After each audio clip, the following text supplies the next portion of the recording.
Hello and welcome to the next episode in the Minding You series.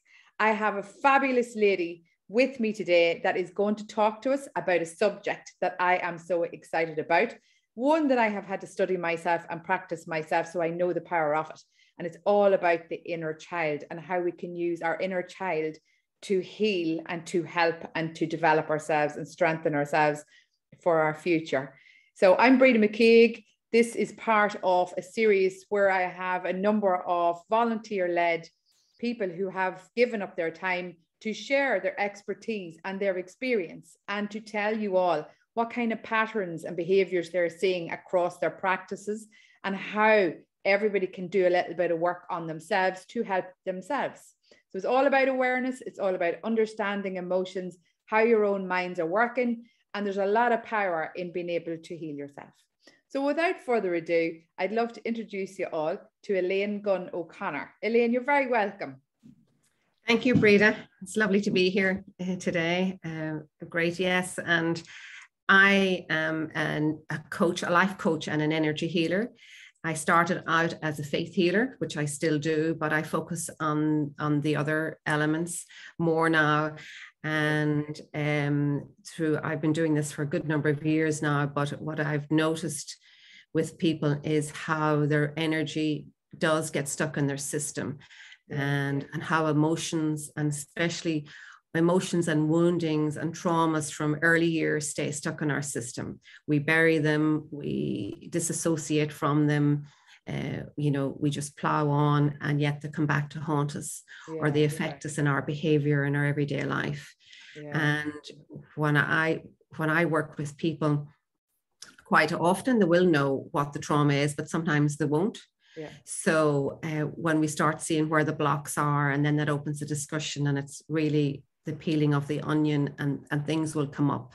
And it's powerful work, Elaine. And actually, when we do specific trauma things, what we do is we neutralize the emotions around them. So it doesn't negate the fact that it happened, but it certainly neutralizes our emotional attachment to it. So it changes its configuration within us. Yes, so and really, therefore the impact that it can have on our lives, which is the important bit. I just think there's a whole world for people to learn about. And when you start getting close to this kind of detail and start trying it on yourself and practicing it yourself and helping others with it, it all becomes so easy and so obvious. That's right. And it's a great way to prevent the levels of anxiety and depression in our societies today. So I'm on a mission, and I'm sure you are too, to try and teach the world as much as we can whilst we are here, to make sure that people can then prevent some of these horrendous emotional traumatic experiences and impacts from those experiences, because emotional trauma sometimes will destroy someone's life, but not if they know how to handle it, how to manage it, how to process it, how to heal it. And that brings me on to this fabulous subject, inner child. Now, this is something I've been working on my own sort of healing journey for the last 7 years, and exploring more and more on emotional intelligence and mind mastery. And it's a subject that I just get totally excited about now. And I never want to stop learning. But inner child is something that I got into a couple of years ago. And I would say I've written my own methodology now on all of the topics that I had to cover, that I found that I had to cover and get into to do my own healing. Inner child was one, detachment was the other. So I'm all excited to get into this inner child, because people, I think, hear about this inner child and they never really understand it. So can you break it down for us? What is it, and do we all have one? Well, yes, everybody has one, but our inner child, it lives in our subconscious, and it's where we carry all our physical, emotional, and spiritual unmet needs. It also is where we house all our suppressed emotions. I'm sure that's familiar with a lot of our listeners, but it's also where our creativity, our spontaneity, our joyfulness, our connection with others, all of that lovely stuff lives there as well. And yes, we all have one. Yes. Brilliant. Okay. And where is the role for the inner child then in somebody's healing? Or even tell us, where do you end up having to introduce the inner child to somebody who has come to you maybe for some help? And let's be clear here, not everybody will know what they need help with. So I'm sure you find people rocking up to you for help with some little element, and That's you right. end up digging into some stuff that they You need end to up fix. somewhere else. Yeah. And You end then up they somewhere else discover it completely. too. Yeah. And then you all realize, oh God, we've got to get to this first. So it's about being holistic and about helping people at source and fixing them for the long term, because there's no point in patching bits of us up. We need to go down and dig into those wounds and fix them and heal them and seal them. And then Absolutely. we can build on it, which is the bit where it excites me. So tell us about where that inner child ends up coming into your... Well, we all need to be seen, heard, and authentically self-expressed. That is crucial for us all. Yeah. And in order to be able to do that as children, but also as adults, we need to feel safe. Yeah. And of course, as a child, we need to feel loved.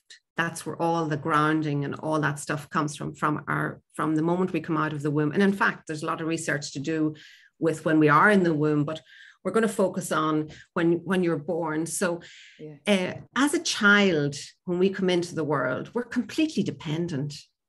You know, we can do nothing for ourselves. So we're physically dependent, but we're also emotionally dependent. Like we've all these emotions and we don't know what the hell they are. And we really rely on our caregivers to nurture us and support us and love us and explain to us and help us, balance our equilibrium, should I say. If the baby's crying, the baby needs to be lifted, the baby needs to be consoled or whatever. But as a child, when we come into the world, we're completely egocentric.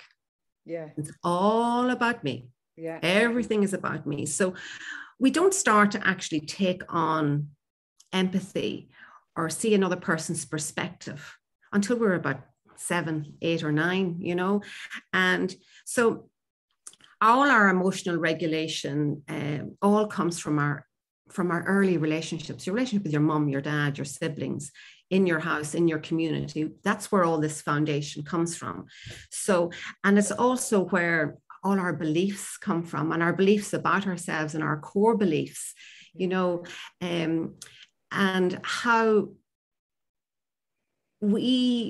when our childhood needs aren't met, if we're not seen and heard and authentically self-expressed, that's a problem. And we carry those wounds within ourselves. And like if you, when you're egocentric and daddy comes in from work and he's all upset, he's all annoyed, something has happened or something frustrating has happened at work, and you're running to him, daddy, daddy, daddy, and he's, oh, get out of my way, I'm whatever. Your immediate reaction is, he doesn't love me, there's something wrong with me. That's what egocentric is. It's all about me. You don't have the ability to say, oh, he's probably had a hard day. So you can see where the damage would accumulate. So each time something like that or of that flavor happens with us as a child, we carry that. That. So unless somebody's been there to explain it, and quite often, well, certainly if you're of my age or older, that would not have happened. Yeah. I think kids feel rejection, and it's like you said there, they don't have the emotional maturity or experience to be able to kind of rationalize an adult's behavior around them. So they take it personally. And that is where we pick up these little wounds every day. It's the small little things that actually start to kind of gather in us. And it's not the once off or the twice, it's when it happens consistently. And like, even to put, like, let's say your mother has been suffering from postnatal depression. She's not emotionally available to you. So you feel abandoned. Or if there's a sick sibling in the house, or there's some other stuff going on where your mother's attention is taken, not out of malice or not out of anything else, but she is just distracted because there's other things going on. Maybe there's a house full of other kids. But I think when things like that, something to do with job security or illness or her own health, these can have a real profound effect on her, and then an effect on our relationship. And it's not always what we see and hear, but it's how we feel. If we don't feel that attunement or that connection with our mother, Yeah. we feel abandoned. Yeah. Now, I'm sure we'll have lots of mothers and fathers watching this going, oh my God, I'm destroying my child. And I think from my experience of all of this and having to observe and watch and analyze for myself as a parent even, I mean, parenting is not easy. Quite often houses are crazy busy, everybody's working and it's a bit manic.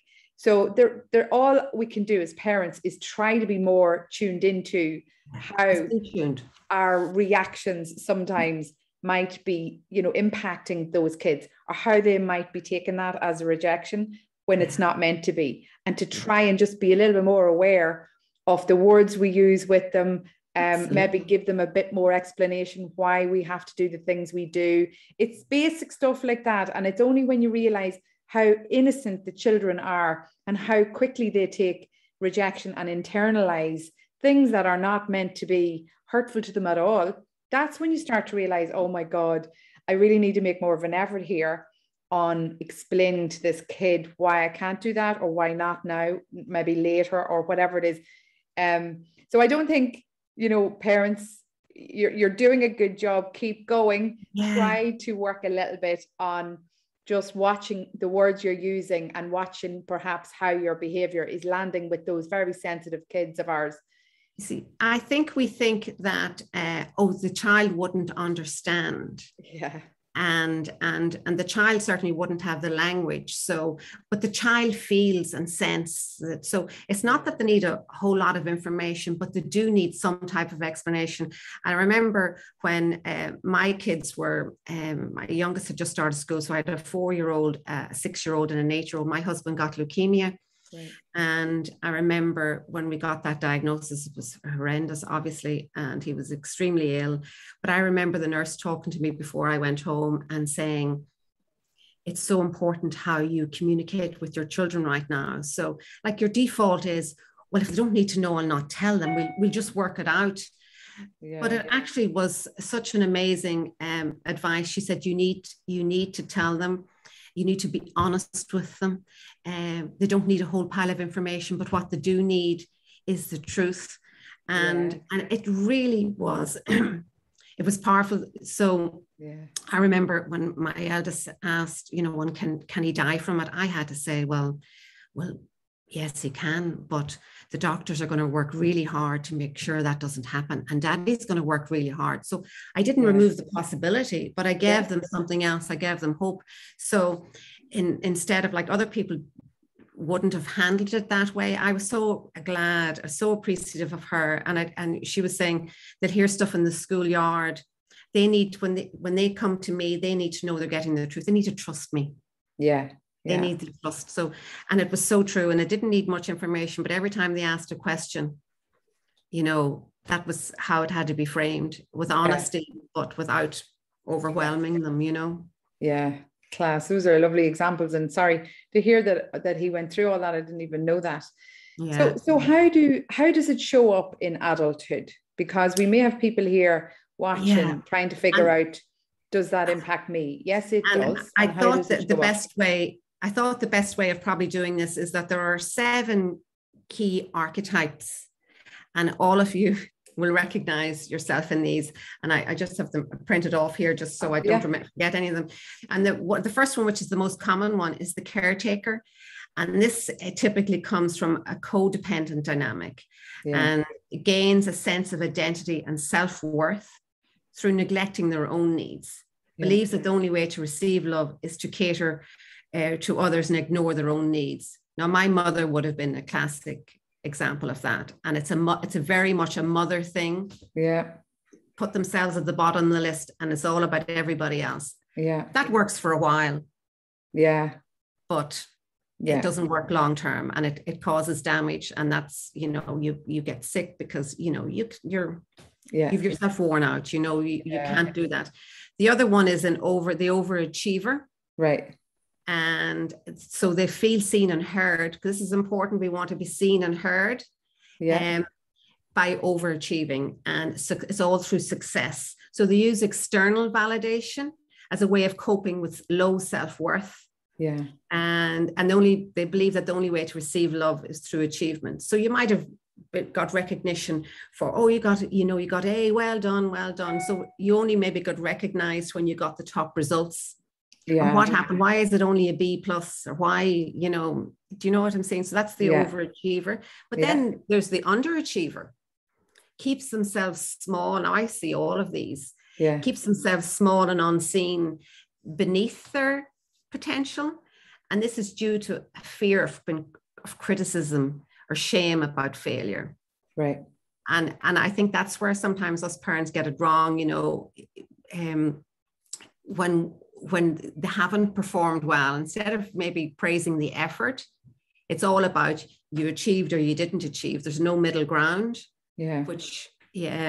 So the other one is the rescuer or protector. Now this is quite similar to the caretaker, but they believe that the only way to be seen and heard and to receive love is by helping others and focusing on their wants and needs and helping them solve their problems. But there's an element of superiority in that. So they feel good because they're better than, but they still want to help. So you see, there's kind of a little bit of a correlation with that in the caretaker. Now, the life and soul of the party, always happy and cheerful and never shows pain, weakness, or vulnerability. Now, this inner child was probably shamed for their emotional states. So they don't show that anymore. So they'll always be happy and out there. They'll never share when things are bad or they're uncomfortable talking about their own emotions because they'll possibly receive shame when they were doing that, as So is it like a persona that you create because you don't want to be vulnerable or expose your actual emotion? Right. Yeah. And it's a maladaptive behavior that it's a coping mechanism you would have adopted as a child. Oh, everybody's laughing. Oh, people are happy now. Yes. I'll keep doing this. Yes. I'll be the prankster. I'll be the yes person. Yeah. Drops everything and neglects all needs in the service of others. And that's likely, it's modeled on self-sacrifice in childhood. And I know my mother would have been like that. She did so much work in the community. Everything was about everybody else within, even for us and in the community with the church and all of that. So it's very selfless. Yeah. And I think what happens there is when you're so busy trying to make other people happy because you think that's what's going to make you feel good, what you're doing there is you're starving your own internal needs.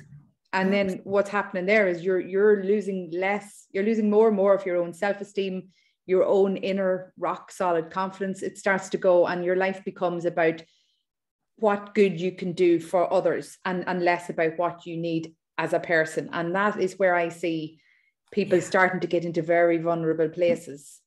And they are open to all sorts of abuse. Then they're open to different, I suppose, scenarios and circumstances in life. Whereas if we were teaching kids and teenagers and young adults and everyone how to work on their self-worth, their self-esteem, their confidence, to learn how to self-love instead of self-loathe, which is what society teaches us, then we would have stronger people there. We would have more resilient people that could manage their own emotions better, and they're less vulnerable. So if you have stuff. We actually do what was modeled for us at home and what we see, and like I would have seen, you just keep going till you drop. Yes. My default, I stop when I get sick. Yeah. And you know what? There's a lot of people like that. Yeah. And this is why when it's a core belief, it's hard to shift. You're aware of it, but I'll just do this other job. I'll just do this one more thing and then I'll take a wee break. I'll just do the next thing. Can't go anymore. Yeah. And that is usually where we find them because they're burned out. They're emotionally traumatized. They have no idea why they're not able to function anymore. And that's why, because they've neglected their own needs, their own beliefs. They haven't been working on themselves. They haven't fed themselves the right stuff, emotionally, nutrition. It's all about give, and everybody takes. So if you're naive enough to not know to start feeding yourself with what you need emotionally, then you will be drained because there's a lot of takers and a lot of demands on everybody's time and their strengths and their qualities. So it's a very fine line. And this is all about teaching people to be aware of these things. And those 7 categories are class. That's very helpful. I'm sure everybody watching this will be able to say, oh God, that sounds a bit like what I've been doing, you know. And again, it's all about teaching people, getting them aware of this stuff. The terminology even isn't, you know, familiar to a lot of people. It's just a pity this stuff's not taught in mainstream education, so that everybody would have a better level of awareness and be able to see these things in their own behaviors or in their own thoughts, and see of themselves before they get to that burnout stage. Yeah. And you do a lot of talk, Breda, about our beliefs and our core beliefs and our belief system. And so much really goes back to that. And, our belief is a practice thought grounded in lived experience. And so it's the lens through which we see the world, so we filter out everything else. That's why it requires work. Yes. Yeah. To change it, because we very often don't ask questions of it until we discover there's something wrong, or we see something done another way. So, this is the way I've always done it. So the personal development work is so good. And also I never ceases to amaze me, like 4 or 5 kids can go through one house and they've the same parents and the same set of circumstances, and they all process it differently. Yeah. So we are all unique. That's where our own uniqueness comes in, and it's our own journey and our own soul's awareness and what we need to do to be self-expressed. And it's the one thing that I just reinforce, who are you? Yeah. Who you need to be. Who do you need to be for you? Because you came here with a purpose. Yeah. I think what happens a lot is that the script for our lives are kind of written for us, is what I can see, and very much set by society, by your school, by your teachers, by your parents. And I think, because kids are growing up into teenagers and they don't have that emotional experience, and they don't know what other options there might be for them, they follow the steps that are being laid out for them, kind of because they've no option. And quite often you find, you've always heard people having these midlife crises where they get to a point where they realize they don't feel like they're living their purpose. They don't feel like they're actually excited about being alive. And then all of this stuff starts crumbling down around them. And I think it's just all down to this lack of awareness at a younger age. Like what I know now, if I had known when I was a teenager, my choices would have been totally, totally different. Absolutely. My traits and my character mightn't have been, but my choices and my journey would have been absolutely unrecognizable to what it was. Not that I regret anything I did, but if I knew then what I know now, I just would have been making better, more informed decisions, crisper decisions, clearer about my career, my life, what was going to be important to me, instead of kind of absorbing what everybody else was doing and what society was doing around me, which didn't work for me. The other thing you mentioned there that I thought was fab was about when you're a kid, you picked up what your mom was doing. And what I've discovered is we learn by example, not by what we're told. So all the parents in the world can tell their kids to be confident and believe in themselves. But if the kid does not see the parent actually live in that and walk in that walk, then they will not pick that up. So you can do all the talking you want to your kids, but you have to start learning how to self-love, learning how to get that rock solid confidence in yourself, having that self-esteem, that self-worth, or they will not automatically absorb it. Yeah. And they're the lessons that are our real core beliefs, because that's what we see, it's what we feel, it's what we've attuned, and we've attuned to that from always. Yes. And the thing to remember too about children is they have all these big emotions. Yeah. And fears and all those things, but they actually don't have the capacity to express it. They don't have the language. They don't know how to go and say. I remember the first time I discovered, now there is a first time, that people die. Yeah. And it's like, oh, yeah, that means mommy or daddy could die. Yeah. If that happened, what would happen to me? Yeah. See, straight away it went back to what would happen to me? Where would I go? So all of a sudden, my vulnerability and my place in this world, what would happen? Yeah. You know, and I remember, because I laugh at and I share it to my children. I had my mother till she was 89 and my dad till he was 87. So there was a whole pile of point and worrying about that as a 7-year-old. Yeah. I cried myself to sleep at night and worried about that. And I never, ever went and talked to them about that because I didn't know how to talk to them about that. Yeah. It probably was an irrational fear, but it wasn't, because I had just witnessed it's a reality. People die. So it's one thing I do say to people when somebody's dying, to talk to children about, to have a conversation about, like, we've no guarantees, but you know, I know I said to mine, well, I only buried my mum and dad both recently, so I had them all my life, you know, which is wonderful. Wonderful. And what you've just given us there is a great example of how, if we don't communicate as honestly as we can with kids, then they will fill that void with something even worse. That's and their fears then get magnified. So it's like any communication strategy in any corporate I've ever been in. If you don't keep coming with the communications, then people will fill it in that void with something far worse. And then you're into a negativity bias, which can, you know, railroad them all together and create this awful scenario that's going to happen. That's not going to happen at all. So communication and being as open and as honest and as straightforward as you can with kids, I think, is really valuable to them, because they know where they stand.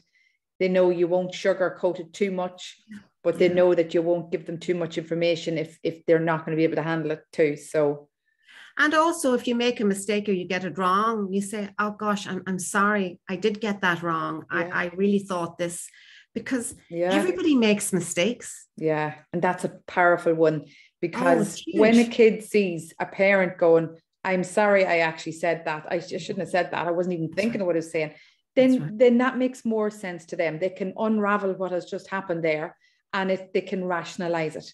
And then they know how to do that, because they're watching you do it and they're learning from you. Yeah. I often say to people, I say, well, how do you handle stress? What happens when you have a stressful week? What do you do? And this is where you start to find out what level of self-care, and reaching for a glass of wine isn't self-care. No, self-destruction. It's not going to fix it anyway. And that's fine. But, like, you know, how you handle stress, what do you do with stress? How do you talk to yourself? Yeah. You know, how compassionate are you with yourself? Yeah. And your children are witnessing how you're handling it too, and how kind or not kind you are to yourself.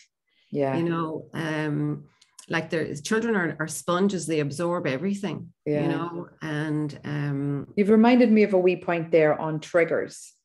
The way I learned and discovered inner child work for myself was through triggers. So it was things that I was taking to heart a lot, things that I was very sensitive about.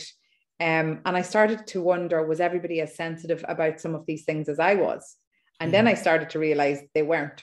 So then I was able to pull the threads back to inner child and how I needed to work with my inner child. Now, these are not major wounds, folks. And I think, to be fair, when I started looking at it, they don't have to be major. But I didn't know that. And I'd say a lot of people watching this doesn't either.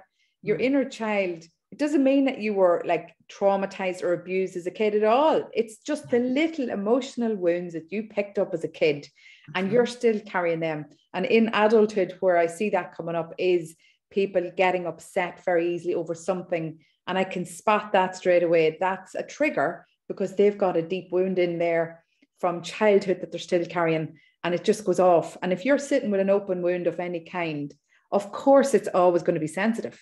So if you think about it that way, then that should start to lead you to the wounds that you might be carrying from your childhood. And again, this is not about abuse in childhood or anything. This is just a small little emotional hurts that you've picked up and are still carrying with you in adulthood. And you've mentioned there, Breda, a trigger. And people go, what's a trigger? Well, if you've been triggered, you'll know what a trigger is, because it's like a lightning bolt, and it just, you know, you don't even have a second to process. You are triggered. It's instant. And then you go, oh, what? You know, you got really mad or upset or hurt, and you sort of go, It's like a feeling reaction that comes in fast. Yeah. It's the feeling, and it's there immediately. And when you become conscious of it, you sort of go, that was a bit of an overreaction, or that was a bit, all right, you're very sensitive to that. Why is that? And that's when you start asking the questions. Yeah. And one of the good ones I think of always is road rage and people on the motorway and people cutting you off. And horns that just land on the, and I'm like, trigger, you need to work through your anger. Trigger. And what happened, you didn't see me, you didn't hear me. It's to do with, how dare you, you just cut me off. How dare you not see me? Yeah. We'll all be watching the motorway in a very different light now after this, Elaine. I must say, even in meetings, now there's a lot of probably people in professional careers that will watch this, and even in meetings, I want you all to start watching triggers, because some people will just get very hot-headed and very annoyed very fast over something that another may not.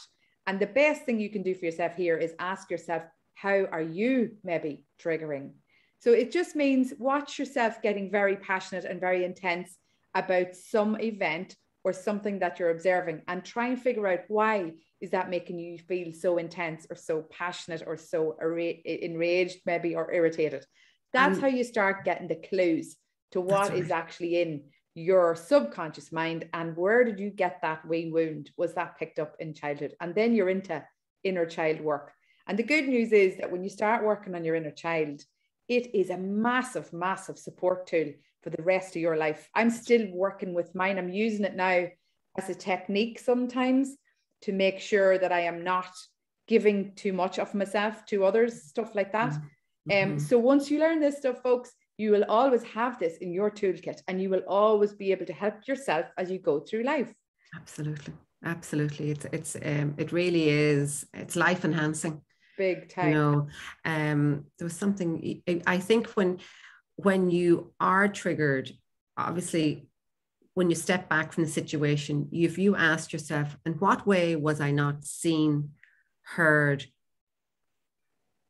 that's where you'll unstack it for yourself. Because that's where you have been, you've been, somebody's just mowed you out of it or cut you off or whatever,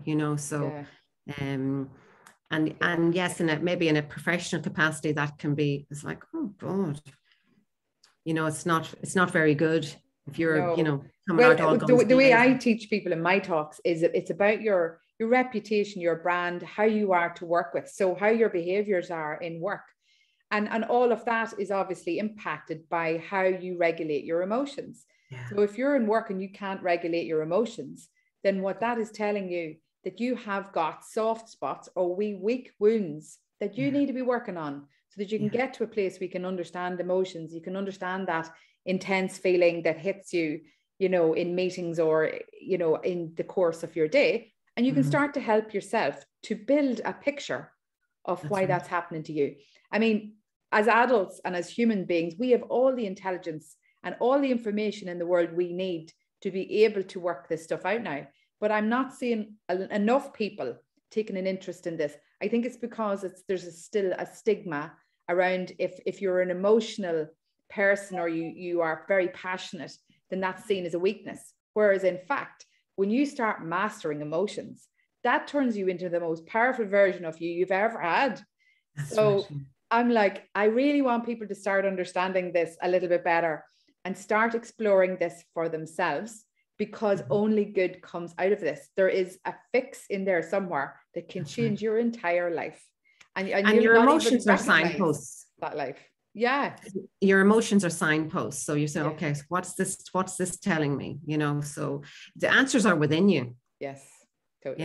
And we have to cultivate, if there's a lot of stuff there, we have to cultivate, kind of the wise inner parent. So you talk to you use compassion when you're talking to yourself, so, well, okay, at least you tried, what could you have done differently? You're more supportive. Oh, you stupid, why the hell, or who the hell did you think you were going for that job? And, whereas if you were honest, you could say, well, I didn't research it properly. I didn't, instead of being very quick to knock yourself, but sure, they wouldn't pick me anyway, or, you know, going back to all those old wounds that are there, that there are core beliefs are there from a very young age, you know. Yeah. So it is it's fascinating. And as you say, there are tools.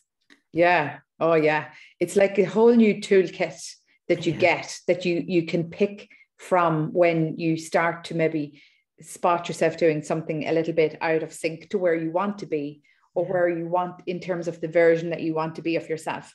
And it takes a lot of work. It takes continuous work. If you want to be awesome, it takes a lot of work. Yeah. If you want to be average and not work on all of this and keep your head in the sand, then what will happen usually is your outcomes won't be great and your results won't be great around you, because you're not putting in that work to get that version of you to where it needs to go. There was something else that I you know, because you know, we have this, we need to feel safe and to be safe, and that cortisol, you know, is and adrenaline's pumping through us, you know, that fight or flight, and understanding which you are, you know. And if you're, let's say you're fight in that, before you've even processed what's happening, you're up in arms and you're ready to challenge everybody, instead of just so, okay, there's a challenge in front of me. You don't stop to take breath like that. You can be triggered, though, you know, your fight or flight can be triggered very quickly if you don't do the inner work, you know. And you know, so if you, I just put down here, like if you fight, then you feel it's all about power. I need to control, and you haven't fully made an assessment. You've reacted.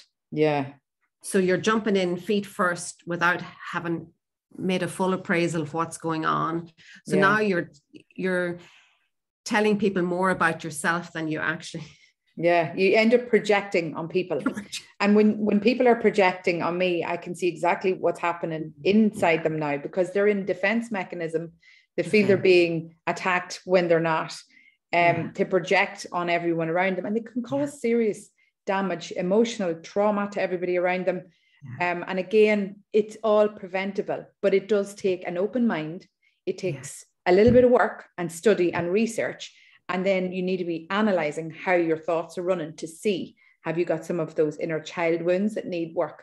And you look at, I have yet to meet an adult that hasn't. So, you know, I think this is more prevalent and more relevant to people, everybody in society, than they realize. It's only when you start to uncover all of these kind of pieces about yourself, you start to find how well you can fix yourself then, and how well you can heal some of those wounds to get to that amazing version of yourself. And then that's all worth it. Exactly. And like we're all parts of different teams and things, you know, communities. And so, you know, it's so important that we bring this level of self-awareness and understand ourselves and understand where this is coming from. And the minute when you realize where it comes from, changes it forever. Absolutely. Okay. And then our societies will be better off, because we'll have less dysfunction in it and more regulated, functional humans that are able to contribute to the society around them and the people around them. And that is what we all have to aim for, because it's all about information, all about the study, the research, understanding, and practicing on yourself. And if everybody did that, I think our world would be an amazing place to live. We're not just there yet, Elaine, but we're getting there. We're all doing our bit to try and teach people and share our experience and expertise with everybody that is willing to learn. So Elaine, tell them where they can find you, because you obviously have lots and lots of detail, and you're used to working with people, and you're seeing patterns. You can spot things a mile off and easily help people fast to get to where they need to go. So where do they find you if they want to? Well, I'm on Facebook and Instagram and LinkedIn, and I am based in Monaghan. My practice is here, and I see people, but I also work on Zoom, and the energy work and the energy, I can read your energy system virtually. So, and it's very powerful, and there's not many secrets, let's put it like that. Brilliant. Jesus, the body never lies. The body never lies. That's the point. You might be deluding, but your body's not going to. It comes to a point where your body will say, listen, enough here. Yeah, it needs its treatment and its help. Brilliant. It does. But look, fascinating topic, a fascinating conversation. And I know you do fabulous work in the world. So you keep doing that. And I hope Thank everybody you. goes and has a look at what you do or reaches out to you to see, you know, if they've any questions or bits that maybe they took away from even today's conversation that they're a bit intrigued about. Go and drop Elaine a message, even on Facebook Messenger, and see, can you go and start learning for yourself and work on becoming that unicorn version of you. Absolutely. I'm Breda McKeag. I have been delighted to be part of this series. I hope that between all of the speakers in the Minding You series, we have given you lots to think about, lots to take away, and lots of little pieces that you could start working on in small little pieces across your life. We're all available online if anybody needs help, or you need, again, just a question answered or a very quick piece of help or a shove. Give any of us a shout. Right. We hope you've enjoyed the series as much as we have. And keep in touch with us all online. We're all on LinkedIn, Facebooks, and Instagram. For now, we'll say goodbye to Elaine. Elaine, thank you so much for your time. Thank you, Breda. It's a pleasure to be here. Thank you. And bye for now. Bye-bye.